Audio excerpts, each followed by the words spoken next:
Assalamualaikum warahmatullahi wabarakatuh. Salam sejahtera bagi kita semua. Salam, Om Swastiastu, Namo Buddhaya, salam kebajikan. Sebelumnya, perkenalkan nama saya Muhammad Zainur Rahman dari kelas 4A Daring 1, Program Studi Pendidikan Informatika, Fakultas Ilmu Pendidikan Universitas Trunojoyo Madura dengan NIM 200631100001. Video ini saya buat untuk menyelesaikan penugasan mata kuliah pemrograman web dengan dosen pengampu yaitu Bapak Muhammad Afif Effendi Eskom MT. Adapun materi yang akan saya jelaskan yaitu mengenai logika percabangan if-else. Untuk mempersingkat waktu, langsung saja di sini saya telah meringkas materi logika percabangan if-else dalam PowerPoint. Oke. Di sini, pertama saya akan menjelaskan tentang definisi logika percabangan. Percabangan adalah kondisi di mana apabila kondisi bernilai benar atau salah, maka akan ada perintah yang dijalankan. Perintah yang dijalankan ini berdasarkan nilai dari kondisi tersebut. Kondisi yang dimaksud di sini berupa pernyataan boolean, yaitu true or false. Nah, jenis logika percabangan sendiri itu ada 4 jenis. Di antaranya yang pertama, fungsi if. Yang kedua, fungsi if-else, yang ketiga, fungsi if-else, dan yang keempat, fungsi switch. Namun, pada video kali ini, saya juga akan memberikan contoh pengimplementasian logika percabangan dalam aplikasi yang berbasis PHP. Di sini saya menerapkan atau mengimplementasikan logika percabangan hanya menggunakan 3 jenis, yaitu fungsi if, fungsi if-else, dan fungsi if-else. Selanjutnya di sini saya akan menjelaskan definisi dari if. Fungsi if ini merupakan jenis program dari percabangan, di mana if ini digunakan untuk kondisi suatu data yang apabila kondisi tersebut jika dan memiliki nilai kebenaran dari hasil yang diuji sifatnya adalah benar. Namun sebaliknya, jika kondisi yang diuji kebenarannya bernilai salah, maka program tidak akan menanggapi. Nah, untuk bentuk sintak dari if sendiri itu seperti yang ada pada layar ini ya. Yaitu ada if, buka kurung, kondisi, tutup kurung, lalu eksekusi dari nilai atau kodenya. Selanjutnya yaitu definisi if-else. Fungsi if-else ini merupakan jenis pemrograman dari percabangan, sama seperti if tadi. Namun, if-else ini digunakan untuk mengkondisikan apabila memiliki dua pilihan dengan hasil yang berbeda. Contohnya, hasil yang bernilai benar atau true dan bernilai salah atau false. Untuk sintaks dari if-else sendiri ini ada di bagian bawah ini ya, yang ini. Kalau fungsi dari if-else ini, dia sama seperti sintaks dari if, hanya saja ada tambahan else di bawahnya, dan tidak memiliki buka, tutup kurung, dan kondisi. Seperti itu. Selanjutnya, di sini saya akan menjelaskan definisi dari jenis logika percabangan yang ketiga, yaitu if-else, di mana fungsi ini digunakan untuk mengkondisikan suatu operasi yang memiliki hasil yang berbeda lebih dari satu atau banyak. Untuk sintaksnya sendiri seperti ini. Nah, berbeda seperti sintaks dari if-else tadi, jika if-else ini dia ada yang sama seperti if, namun hanya berbeda di bahasa else if-nya saja. Dan di bagian else-nya dia sama seperti else pada slide sebelumnya.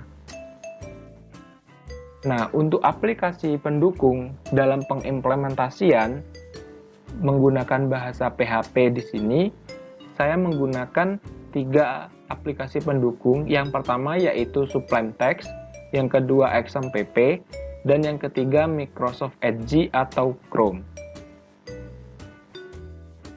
Oke, untuk selanjutnya di sini penerapan konsep if-else pada aplikasi pendukung tadi.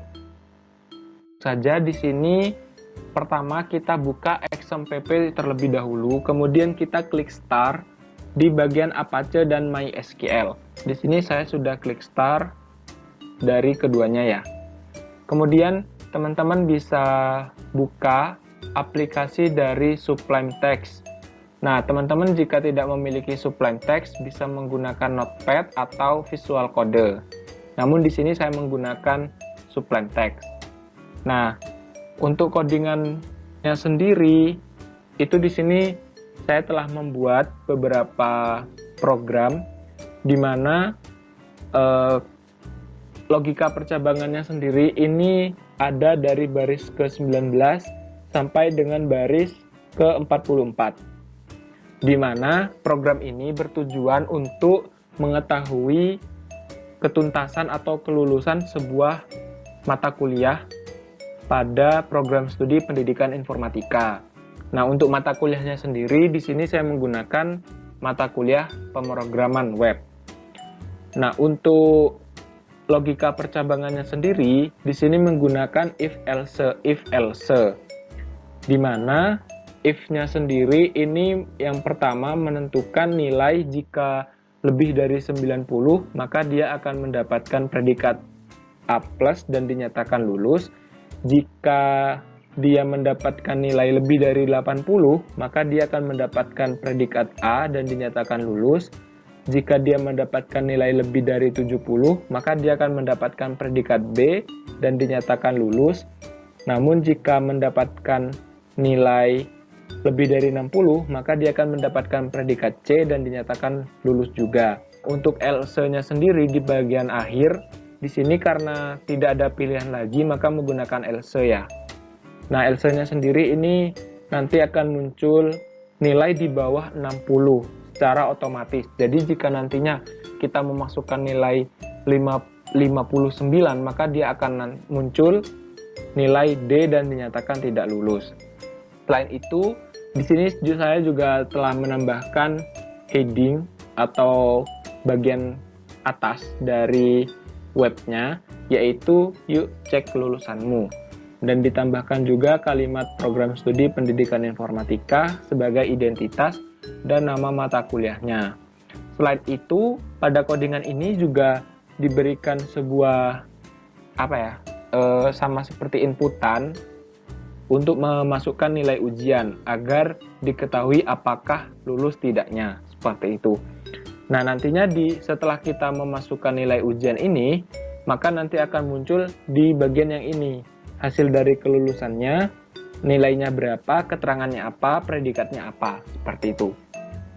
Baik, selanjutnya di sini kita setelah membuat kode-kode ini, langsung kita terapkan di bagian aplikasi selanjutnya yaitu Microsoft Edge atau Chrome.